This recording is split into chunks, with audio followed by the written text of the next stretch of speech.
Alright, so 1 through 4 here, we're trying to identify the angle relationships. So that's talking about corresponding angles, consecutive interior, or alternate interior and alternate exterior.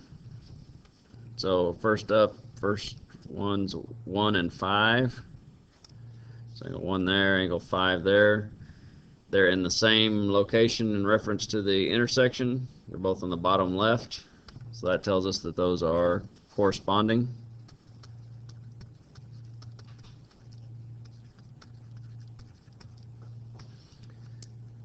And then angle 2 and angle 7. They're both on the outside of the two lines, which makes them exterior angles. And then they're on different sides of the transversal, which is this line here that intersects the other two lines. And so different sides means alternate. And outside the two lines is exterior.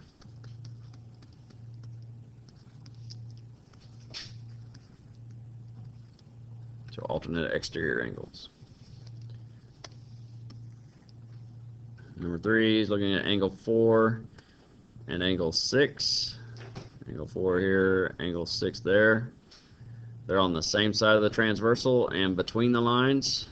So between the lines is interior, and on the same side is consecutive. So consecutive interior.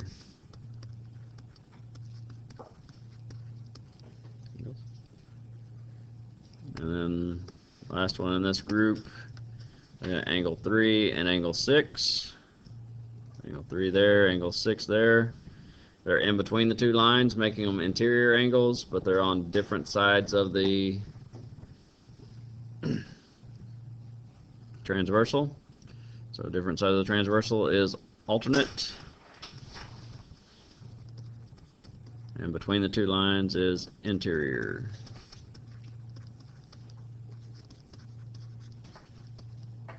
So alternate interior angles.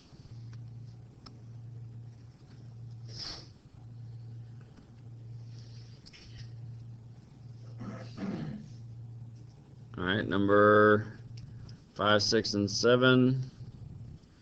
We're looking at this box figure here. Number 5 wants us to name a line parallel to line FH. FH is this bottom line in the back. So we actually have 3 lines that we could call parallel to FH here. You just need one of them. I won't give you all 3 of them. So we could use EG, which is the top side of the back. We could use BD, which is the front side of the bottom. Or we could use AC, because we could actually draw a plane in that connected AC and FH in the same plane. Basically, if their lines are going in the exact same direction, then they can fit into a plane to be parallel. Right. So then,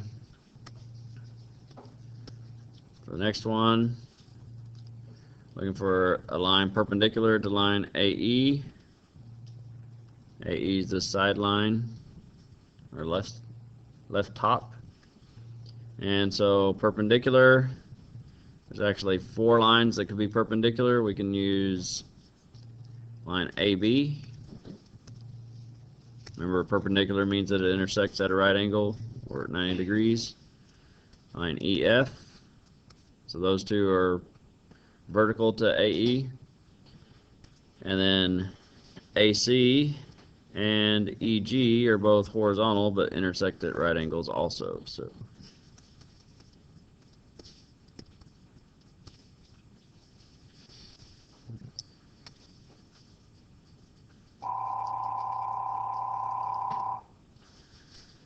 alright, so then number 7, name a line skew to line GH. Remember, skew means that 2 lines do not intersect, but they're not in the same plane. So it can't be a line that's parallel. It's got to be a line that's not going to run into it, but it's not in the same plane. So we got several options here. On the front panel, we could use AC. BD or AD, any one of those three lines is never going to run into GH. And then on the left side, we'd use BF or AE.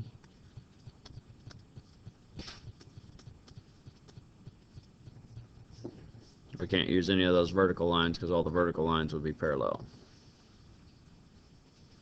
So you got 5 options there, you just needed one of them. Alright, so number 8, use the figure to the right. The measure of angle 1 is 65 degrees. Find the measure of the other 7 angles. So angle 1, 65 degrees. We need to find angle 2, angle 3, angle 4, angle 5, angle 6, angle 7, and angle 8. Now we'll start, since 1 is 65 degrees, if we look at angle 1 and angle 2, those two angles form a linear pair, and we know that a linear pair should be supplementary. So angle 1 and angle 2 added together should equal 180. So angle 2 we can find by taking 180 and subtracting 65, which is going to give us 115 degrees. And then for angle 3 is straight across from angle 2, meaning it's a vertical angle, and we know vertical angles should be the same. So since angle 2 is 115, angle 3 should also be 115. And then for angle 4, it's straight across from angle 1, making it a vertical angle to angle 1. So whatever angle 1 is, angle 4 should be the same. So 65 degrees. And so once we look at that clearly, we got 65, 115, 115, and 65. All the angles in those should have corresponding angles at the other intersection. So angle 1 corresponds to angle 5, and corresponding angles should be the same. So angle 1 and 5 are both going to be 65 degrees. Angle 6 corresponds with angle 2. So angle 2 is 115, angle 6 should be 115. Angle 7 corresponds with angle 3. Angle 3 is 115, so 7 is 115. And angle 8 corresponds with angle 4. Angle 4 is 65 degrees, so angle 8 should be 65 degrees. So on these, you're really only going to have 2 different angle measures, just alternated around the picture. So take the angle you're given, look at the angle right next to it, subtract the angle you're given from 180, and that'll get you the one right next to it, and then you can just start filling in from there. So number 9 and 10, we're solving for the value of x, but in order to solve for x, first thing we have to do is recognize the relationship that we've got there between those angles. So on 9, we've got these 2 angles here. One's marked 84 degrees, the other is 4x plus 8 degrees. And so we look at those and recognize that those are alternate interior angles. And we know that alternate interior angles should be the same or should be congruent if the lines are parallel. And so since the alternate interior angles should be congruent, 84 should equal 4x plus 8. So now it's just a matter of solving for x. Subtract 8 from both sides. They give us 76 equals 4x.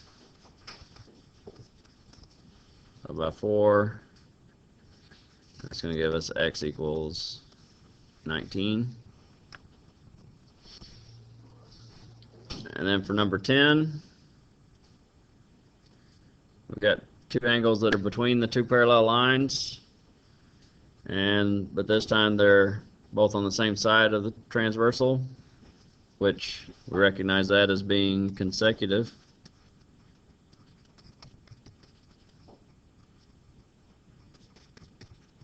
interior angles.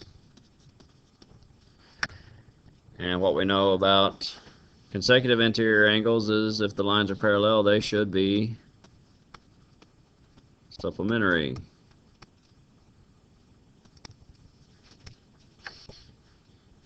So if they're supplementary, remember supplementary means that they add up to equal 180 degrees. So that means if I take the two angles, 3x plus 20, and add that with 70, they should have a total equal to 180. So now it's just solving for x from there. 3x plus 90 equals 180. Subtract 90 from both sides. 3x equals 90. Divide by the 3. And x equals 30.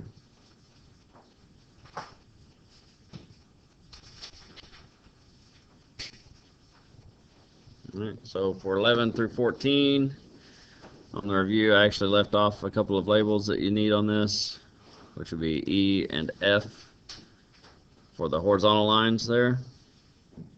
And so from there, it gives us, we've got to determine which lines are parallel, and they give us angle 1 is congruent to angle 2. So angle 1 and angle 2, they're both attached to line B, so B has to be a transversal in this case.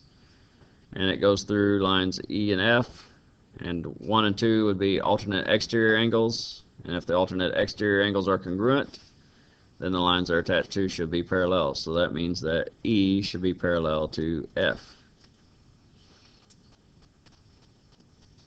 And the next one says angle 3 and angle 4 are supplementary. So if angle 3 and angle 4, they're attached to line C, so C has to be the transversal. And then they're between E and F, and they're on the same side of C, so they are consecutive interior angles. And if the consecutive interior angles are supplementary, then the lines they're attached to are parallel. So once again, that's going to say E is parallel to F.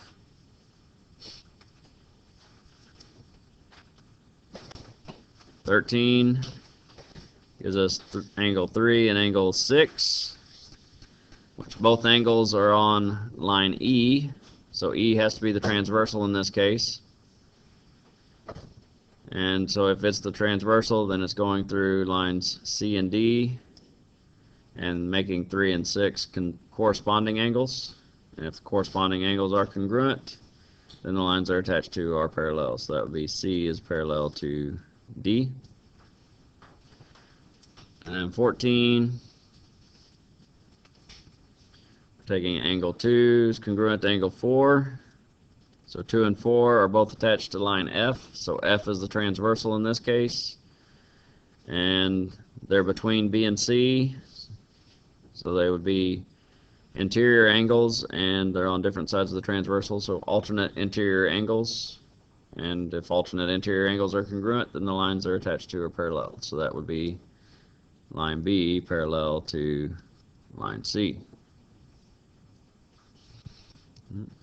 So now 15 wants us to find the slope of each line in that graph, and then determine if the lines are parallel based on their slopes, which we know in order for lines to be parallel, the slopes have to be the same. So if we find the slopes and they're the same, then they have to be parallel. If we find the slopes and they're not the same, then they are not parallel. So first thing we got to do is find the slopes. So we got two lines, line AB and line CD. So I'm going to look at the coordinates of A and B. A is -2, 1. B is 0, 5. Just reading that from the graph. And then C and D. C is going to be the point 1, -1. D is the point 2, 1. And we're using slope formula. Y2, or slope equals Y2 minus Y1 over X2 minus X1. So we start by finding the slope of AB. That's going to be 5 minus 1 over 0 minus negative 2. 5 minus 1 is 4. 0 minus negative 2 is a double negative, making that a positive 2. 4 over 2. Or positive 2 for the slope of AB. And then to find the slope of CD, same process. y2 minus y1, so 1 minus negative 1 over x2 minus x1. So 2 minus 1. So 1 minus negative 1 is a double negative, meaning 1 plus 1, or 2 over 2 minus 1, which is 1, which simplifies to 2. So we look at the two slopes, and 2 equals 2. They're the same slope, so we know that they are parallel.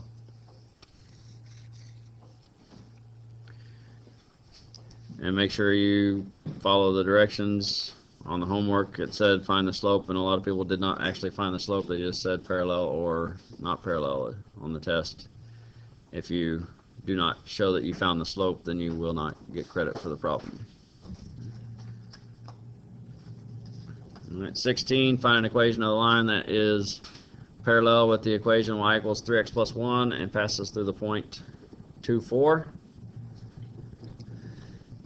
So if it's parallel to the equation of y equals 3x plus 1, parallel means they have the same slope. So remember, y equals mx plus b. It's a slope-intercept form of a line, which the number in front of x is the slope. So the slope of the equation we're parallel to is 3, which means the slope of the line that we're trying to create the equation for should be the same. So we're looking at a slope of 3, and it goes through the point 2, 4. So we've got a m value, we've got an x and a y from that point that we can plug into y equals mx plus b. So the y value from the point is 4 equals m, which is 3, times x, which is 2, plus b. This is allowing us to solve for b, so we can write the equation.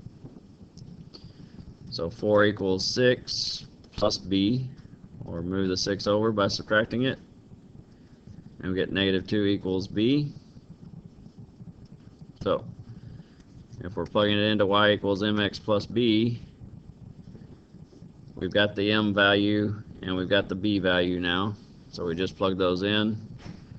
That's going to give us y equals 3x plus negative 2, or we can just say minus 2.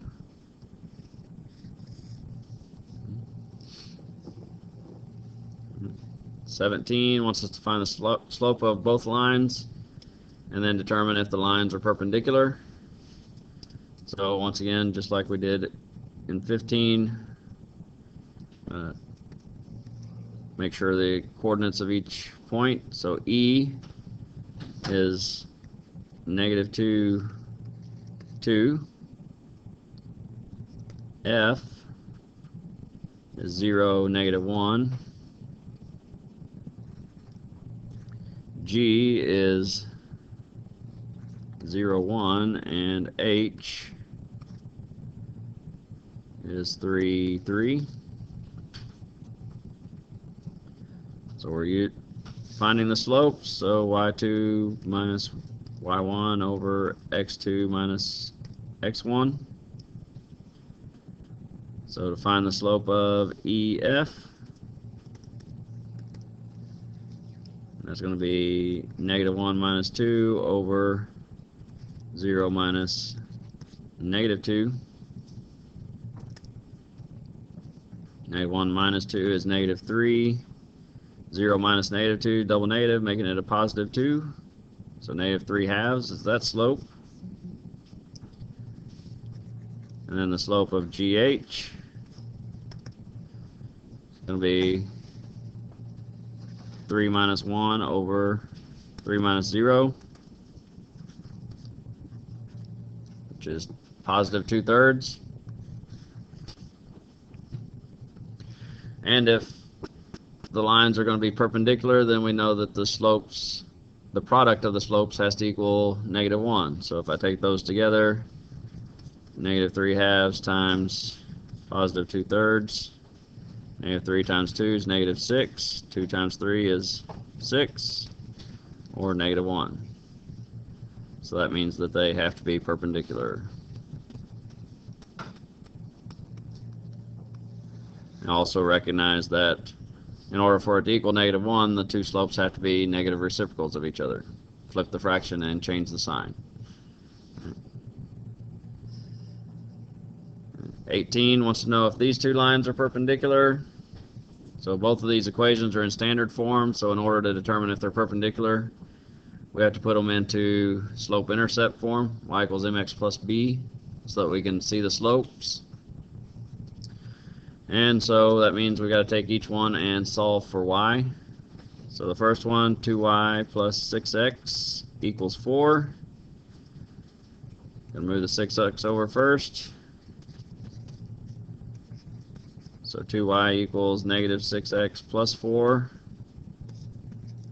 Divide by the 2. Y equals negative 3x plus 2. Which means for line P1, the slope is negative 3. Now we take the other equation, 3y minus x equals 9. Solve it for y. So I'm going to add the x to both sides. That gives me 3y equals x plus 9. Divide by 3 to get y by itself, and we get y equals 1/3 x plus 3. So check to see if they're perpendicular. We're going to multiply those slopes together, which the slope of that line is the 1/3 in front of the x. So multiply them together. Negative 3 times 1/3. You can put negative 3 over 1 to make it a fraction, just so you can see that we multiply straight across. Negative 3 times 1 is negative 3. 1 times 3 is 3. And negative 3 divided by 3 is negative 1. So these are perpendicular as well.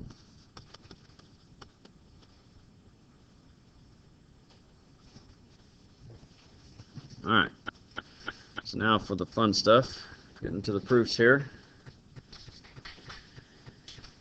We start off number 19 here. Tells us we're given that angle 1 and angle 5 are supplementary. Prove that the measure of that line M is parallel to line N. So just like every proof, we start with the given. And so the given is angle 1 and angle 5 are supplementary.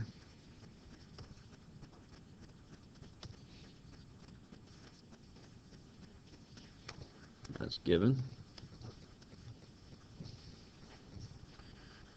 Alright, and so if I look at 1 and 5 in the picture, they're on different sides of a transversal, but one's in the interior and one's on the exterior, so they don't really fit into any of our set relationships, alternate exterior, alternate interior, corresponding, or consecutive interior angles. So they don't have a direct relationship.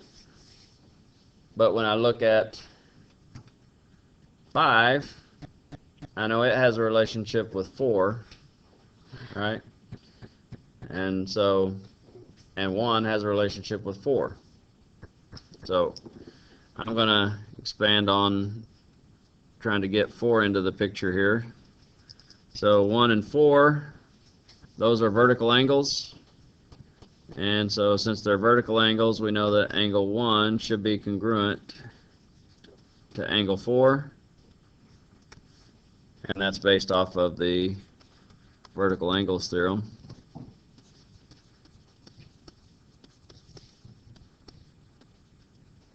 Which tells us that vertical angles are congruent. And so then once we've got that angle 1 is congruent to angle 4, since 1 and 4 are basically the same value, and since 1 is supplementary with 5, supplementary just means that they add up to equal 180, right? So if say if 1 was 40, then 5 would have to be 140. And if 1's 40, then 4 would be 40. So if I add 4 with 5, it would have to equal 180 also. So since they're congruent, that tells us that I could replace 1 with 4. And that allows me to say that angle 4 and angle 5 are supplementary.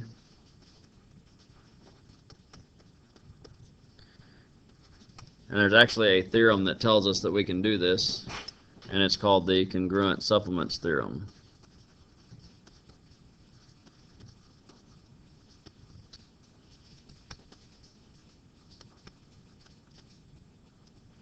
Which says that if two angles are supplementary to the same angle, then they are congruent, or if two angles are congruent, then they are supplementary to the same angle.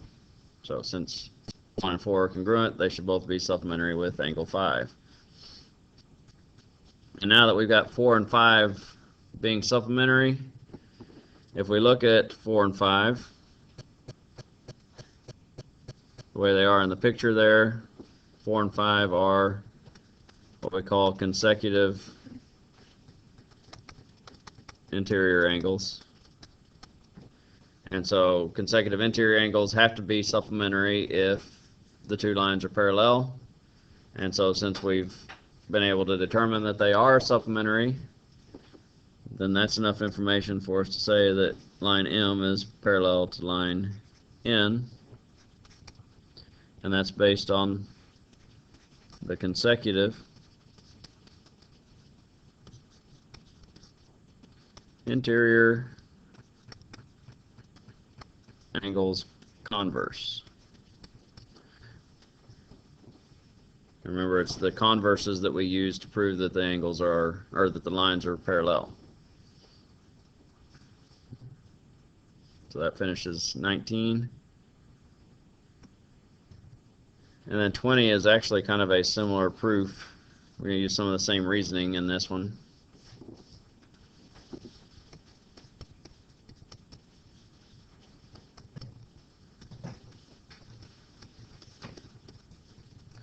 And so we're given that A is parallel to B, and angle 1 is congruent to angle 2. So 1 and 2 are congruent, and A is parallel to B.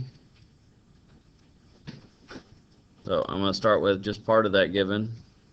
A is parallel to B.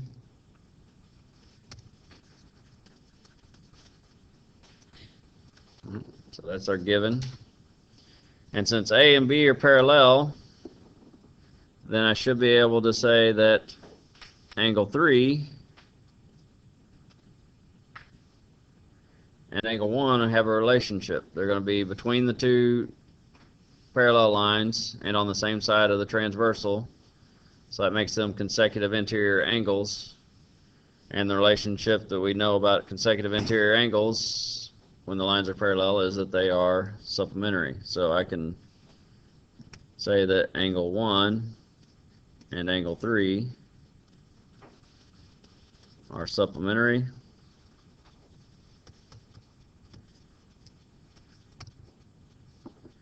And that is the consecutive interior angles theorem. And then from there, I'm going to bring in the other part of the given. Angle 1 is congruent to angle 2.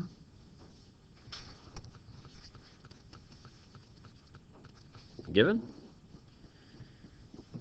And since angle 1 is congruent to angle 2, and 1 and 3 are supplementary, then we can follow this just like we did in the last one. If 1's supplementary with 3, then 2 should be supplementary with 3 since 1 and 2 are congruent. So I can say angle 2 and angle 3 are supplementary.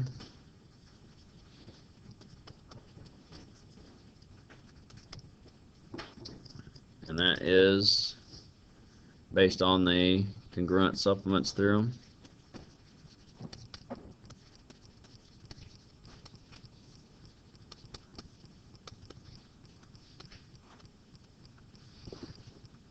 And now that I've got those two angles congruent, and 2 and 3 in relation to C and D would be consecutive interior angles.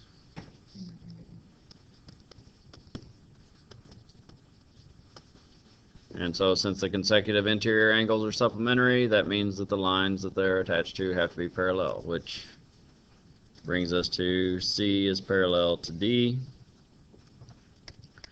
by the consecutive interior angles converse. And that concludes the review. Hopefully that helps. Study for the test.